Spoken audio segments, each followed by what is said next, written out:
No.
What do you say?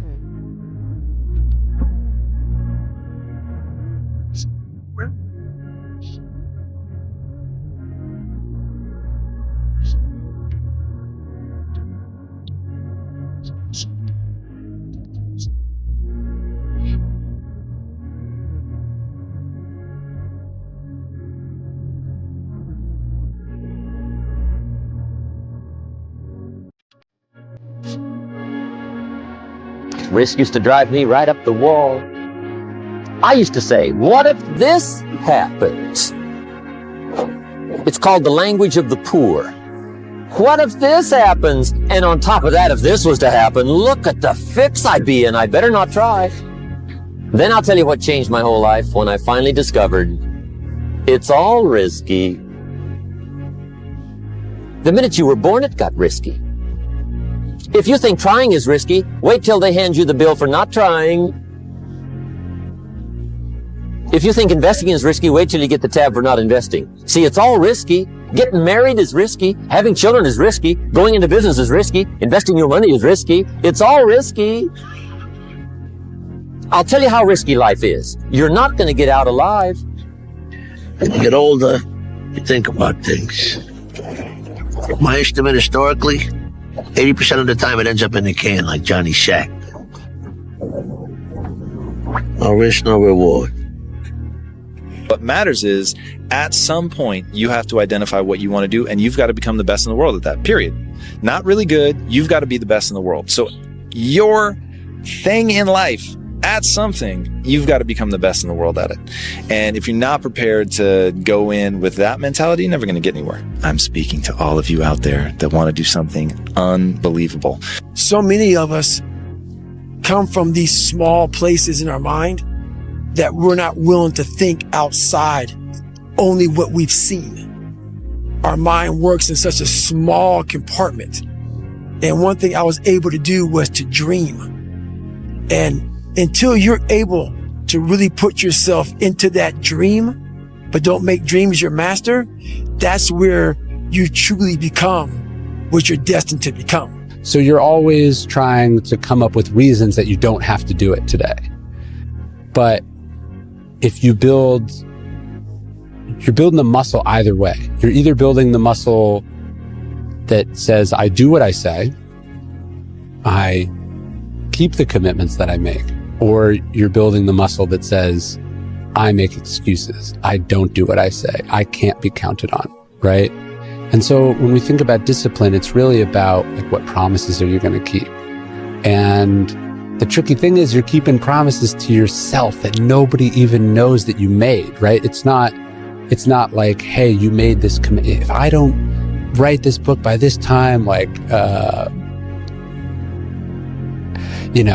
have to do this embarrassing thing, or, then I'll retire. You're not really putting your ass on the line in that sense, but you've said to yourself, you're going to do this thing, and building that muscle is really important.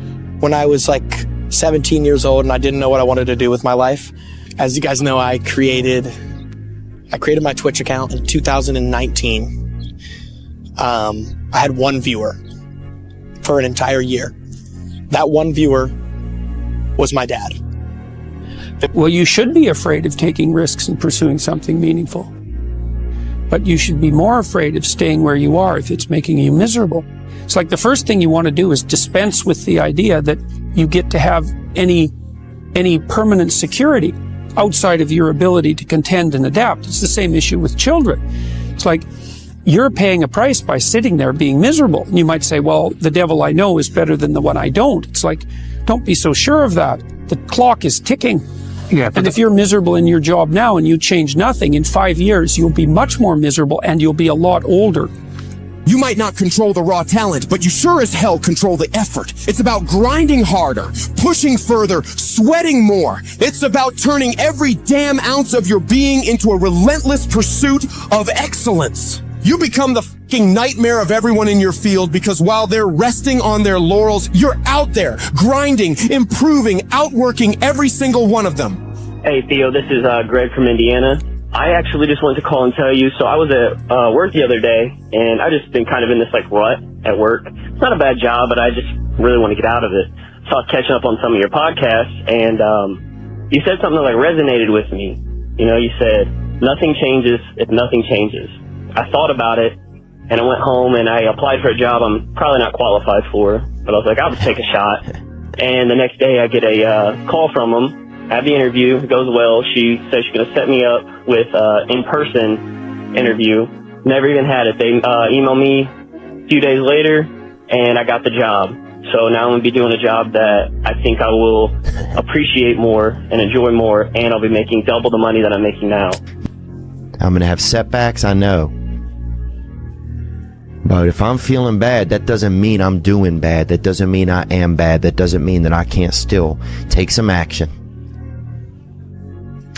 Because, yeah, nothing changes and nothing changes, man. Because if you're thinking, then you're not taking action. And if you're not taking action, then there's no consequence. And if there's no consequence, then there's nothing to be afraid of. The overthinking can be an excuse for actual fear. I want to be the guy that people looked at. I don't care if you like me or didn't like, I don't care. But said, this is going to keep coming after whatever is in front of them.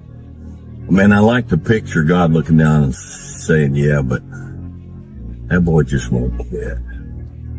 You just watch him. He'll get back up, and he'll get up swinging, and he'll try again. He just don't quit. Get off your butt. Get out of those stands. Get in the arena. Get dirty. Get sweaty. Get bloody. Get knocked down. Get back up. Get knocked down again. Get back up. And when people point at you and laugh at your failure, say, yeah, I'm in the arena with a sword in my hand. And you're sitting up there in the stand with a biscuit in yours. Who's more proud? I became obsessed with being the baddest that God ever created. Am I that? I don't care. I believe it. And I was trying to tell him, once you become obsessed with something, obsessed, it's okay to be unbalanced for a while. It's okay. Don't be all this stuff people say. You got to be balanced. To be the best in the world at what you do. It's not about being a Navy SEAL, people. The best at what you do, you have to be unbalanced to find every bit of energy and strength that you have to pull it off. And you're good for nobody. If you always do what you always did, you'll always get what you always got. It's more socially acceptable to be our own biggest critic than it is to be our own biggest cheerleader. Listen to the pain. It's both history teacher and fortune teller. Pain teaches us who we are we. Sometimes it's so bad we feel like we're dying. But we can't really live till we die a little, can we? How bad do you want this? If it's as bad as you want to live, or breathe, or sleep, whatever the hell it may be, I can work with you. But a lot of people, most people don't want it that badly. Which is why they always ask the question, man, how did you get to where you are? You know how to do it. You know exactly how to be you or how to be me. You don't want to do it. So I can't make you do it. nor do I have the time or energy to force you into that place that I know you have to be to do it. There's no luck in this game, man. There may be a little bit of luck, but the luck happens after you bust your ass and you put yourself in that lucky situation. Luck doesn't happen.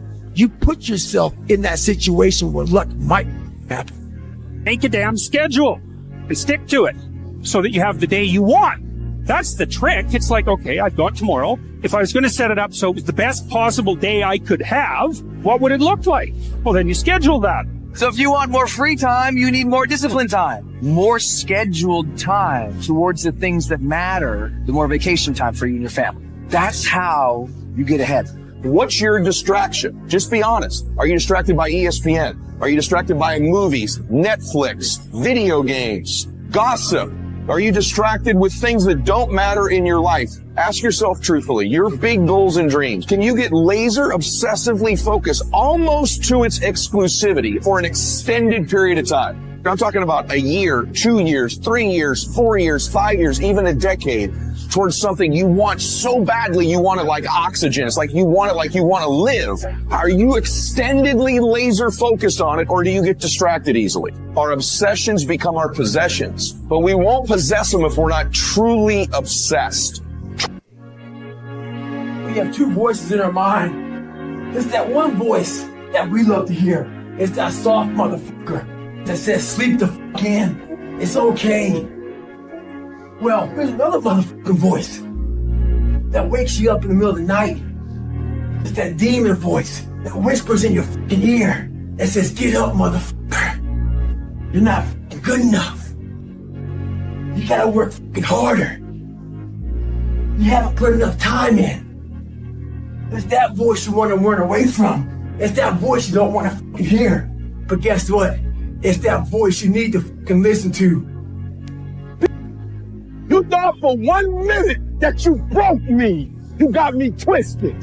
I am not phenomenally skilled, but phenomenally willed. I will not give up. I will not surrender. I will not quit. Don't stop. Don't stop. Don't stop running towards your dream. Stay encouraged. Stay encouraged. Keep your head up. Stick your chest out. Continue to walk with pride and know that if it was easy, everybody would do it. It's not going to be easy, but we have what it takes. Their rough times are going to come, but they have not come to stay. They have come to pass. Don't say I'm having a bad day. Say I'm having a character building day. Don't look at night as darkness. Look at night as a new beginning. Oftentimes, if it doesn't go our way, we don't see it as a blessing, right? If something happens, an experience, if it doesn't go the way we want it to go, oftentimes we don't consider that to be a blessing. But some of the greatest blessings in our lives are things that didn't turn out or work out the way that we wanted it to. You're not supposed to have it all together. You're not expected to have it all together. Anybody looks at you and says, hey man, what's wrong with you? How come you don't have everything figured out? They're a fool. Knowledge and experience and wisdom takes time. Wisdom comes from experience, and experience takes time. The more experience you have, the more you learn from that experience, the wiser you can get. If you haven't lived long enough to have a broad enough portfolio of experience, then you can't expect to have knowledge and wisdom. Your family's looking for that one guy right now. They're looking for that one guy who's strong, who's that pillar for the family in hard times. Make sure they look around and find you. These are the times right now for you to step up. Be that guy that can take anything.